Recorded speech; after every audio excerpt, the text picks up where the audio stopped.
What's up, y'all? You know, today is a beautiful day.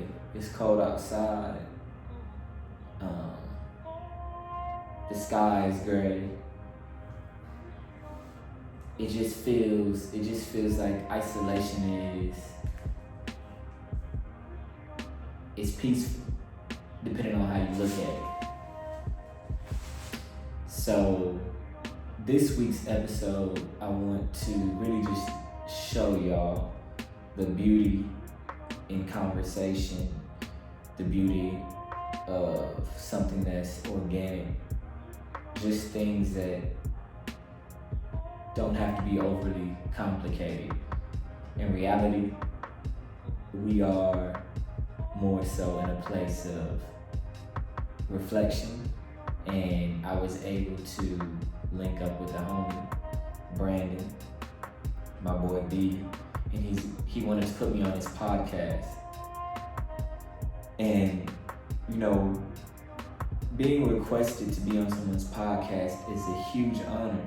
It's something that truly, I don't know, you can't really take that for granted.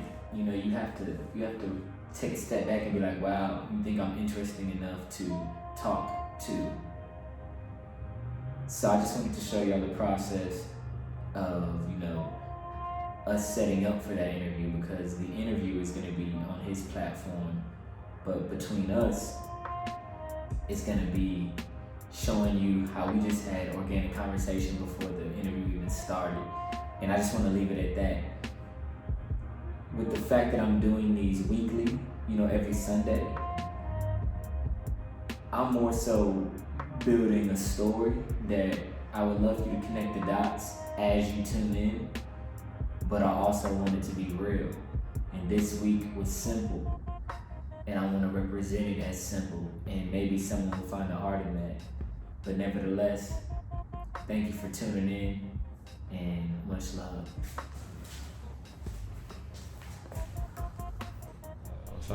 What I was saying was, once we started recording, you know, we had like 3 cameras set up, lights and everything. And once we started recording, it was like the conversation wasn't as natural. So I'm trying to figure out if I want to go more like run and gun, like we just talked about. I swear to you, you don't have to worry about a conversation not being natural with me, because I generally, I think I'm well spoken, but I also like to talk. So. Yeah, exactly. Hey man, I'm glad to be here. It's long overdue. Me and him should have linked a long time ago. The artistry with this guy is amazing, so I'll let his work speak for itself, but I just want to show y'all some behind the scenes of kind of what we got going today.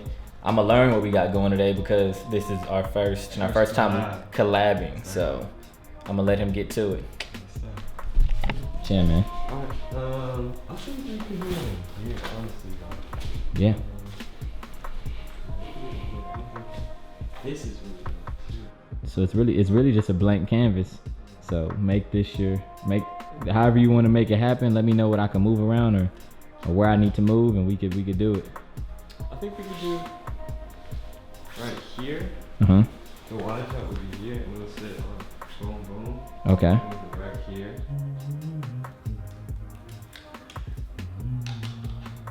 That's the biggest thing that happened to me, man. I was downtown, because I was working for Rockets, so I was like, man, my dream was to live downtown. And, Yeah. but the most I could do was like a studio. Or no. And it was pretty cramped, so it was dope to just maybe put that on a bucket list and check it off. Yeah. But then, like, when I finally was like, man, I need to, instead of doing this, I need to get a house. It changed the game for me, because I feel so much more creative in this space. And I also feel like one of the reasons why like art is so important to me is because it's you can actually build something that you own, and you can pass that on. So like that's like property. So Absolutely. It was just one of those things where I was like, this is what I should be doing. And now I'm like, oh, I'm in. Already. Howard didn't accept me until 2 weeks before the first day of school. Yo, So that's crazy. my heart was already, and my intuition and like God was showing me signs that like Houston, I should like go. Yeah, Houston's where it's at. Yeah. Bro, like Houston is really like. I was talking to my friend Rob. He was like Houston is really the future. Like. Yes, bro. Like. That's why. Yep. I'm gonna have to save it, but For sure. 100%. I went to school at the University of Virginia, but I mean, I was born in El Paso, from Houston. Back and forth between Charlottesville, Virginia, and Houston, Texas. I'm not even gonna use the lights, dude. Yeah, do your thing. I think that real raw look kind of even fits my style. But yeah, bro. So I really understand what you're saying when you say something about Houston made you feel like it was a future. I felt like Houston was more where I needed to be as a new creator that wants to kind of make a name for himself than LA and New York. I was like, you go to LA and New York. Not to say there's anything wrong with not being original. It's saturated. Yeah, exactly. So like, I was like, man, you could really do something in Houston, and when you do it, you can really stand out. It's definitely a major branch of the tree that you know what I'm saying, of the work that I do. Because and it started because I was having all these Zoom calls with like executives or executive assistants in the industry, and was just getting a lot of game, right? And my favorite part was when that corporate kind of curtain would kind of go back a little bit, and I'll be able to see like the real them and like really have a human connection with them. And I realized, bro, I should record these and like make this into a podcast. But I knew that to get people to buy in, my intentions at least, so to get people to buy in, I need to bring like quality first. Obviously, be consistent. Yeah. Consistency is for most sure. important. For sure. But it seemed like not easy, but like. I mean, it did seem like easy to, especially if I'm doing it through Zoom. Like, just record the Zoom. You know what I'm saying? Maybe change the background so it's not just a black. You know. Yeah. And spice it up a little bit. But I can just pump those out every week, at least one a week. 100%. So yeah, that's what. Oh, so you're talking to like, I mean, one, I felt honored that you even asked me to interview me. Bro. Which is crazy, bro. I can't.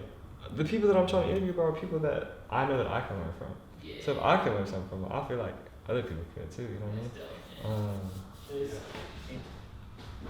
I think that's the craziest thing about this art world, because you learn that other people sometimes see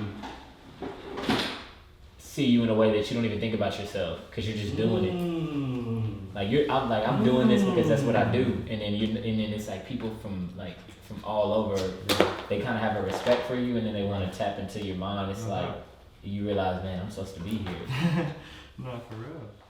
But I'll stop. I'll hold some of them gems. I'm gonna cut the camera off. It's inclusive of the whole alphabet, right? A through Z. And I feel like today it's becoming more evident, but like our stories aren't being told, right? Historically, that's been the case. And with that company, that's what I want to do. I want to tell more stories of Black and brown people, LGBTQ, you know what I'm saying, disabled people. Really, obviously, my favorite is Black people. But yeah, and then I really want it to be like a family thing, because my cousin really got me to take this stuff more seriously, because last name starts with a Z, right? So it's like A through Z. Yeah. Yeah, it makes sense. Because it's the beginning and it's the end. Yeah, that's fire. That's fire.